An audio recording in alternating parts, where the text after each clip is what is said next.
महाभारत युद्ध में श्री कृष्ण रोज रात को छुपके कहा जाते थे।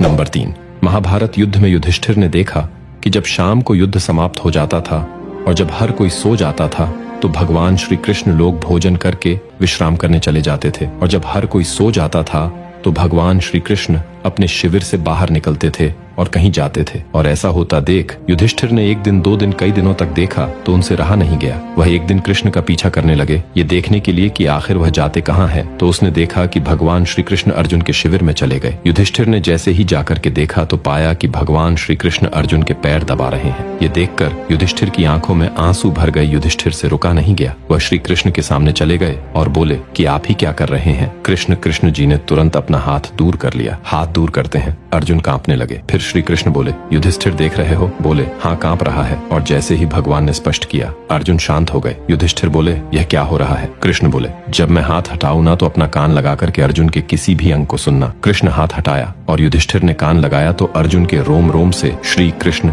श्री कृष्ण श्री कृष्ण श्री कृष्ण की ध्वनि प्रकट हो रही थी। अर्जुन मुझसे इतना प्रेम करता है कि वह 24 घंटे में।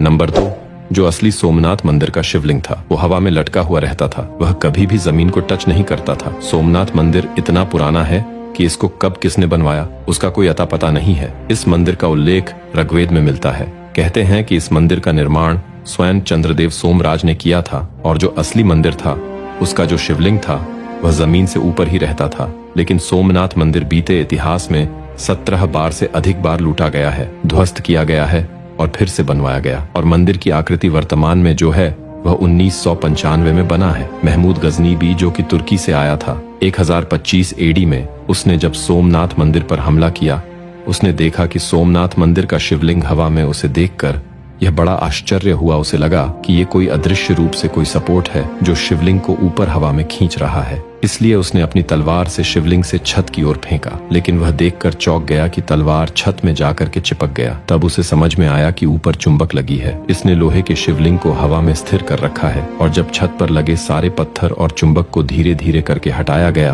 तो शिवलिंग धीरे धीरे नीचे आ गया। नंबर 1, बांके बिहारी जी के मंदिर के पुजारी बैठकर माला जप रहे थे। तभी 2 व्यक्ति वहां आए और बड़ी दिन हिंदसा में बोले कि मुझसे क्या अपराध हो गया स्वामी जी, जो आपने हमें ठाकुर जी की सेवा से बाहर कर दिया। ऐसा अनर्थ मत करिए। पुजारी को लगा कि मंदिर में किसी हिस्से के कर्मचारी होंगे और समिति वाले उन्हें निकाल रहे होंगे, इसलिए वह लोग यहाँ पर आए हैं। तो पुजारी जी ने आंखें बंद करे हुए कहा कि हमारे जप में खनन मत डालो, बात करते हैं बाद में तुमसे। जब पूरा होने के बाद जो पुजारी जी ने पता किया कि मंदिर समिति ने किसी को काम से निकाला है, क्या तो सबने कहा कि नहीं, ऐसा तो कुछ भी नहीं हुआ है। तब पुजारी जी बड़े परेशान हो गए कि पता नहीं कौन लोग आए थे जिनकी हम पूरी जिज्ञासा को सुन नहीं पाए। और जब बड़े परेशान होकर की रात में सोए तो ठाकुर जी उनके सपने में आए और उन्होंने बताया कि आपके पास जो 2 व्यक्ति आए थे वह 2 चावल के दाने थे जो हमें चढ़ने वाले भोग में शामिल होने वाले थे, परंतु रसोइयों ने चावल धोते समय उन्हें गिरा दिया और वह नाली में बह गई, इसलिए वह परेशान होकर आपके पास आए थे। बिहारी जी ने बताया कि वह दोनों पुराने संत हैं जिन्हें हमारी सेवा के बाद मोक्ष मिलने वाला था। उन्होंने कहा कि अभी वह दोनों रसोई घर के नल के पास ही है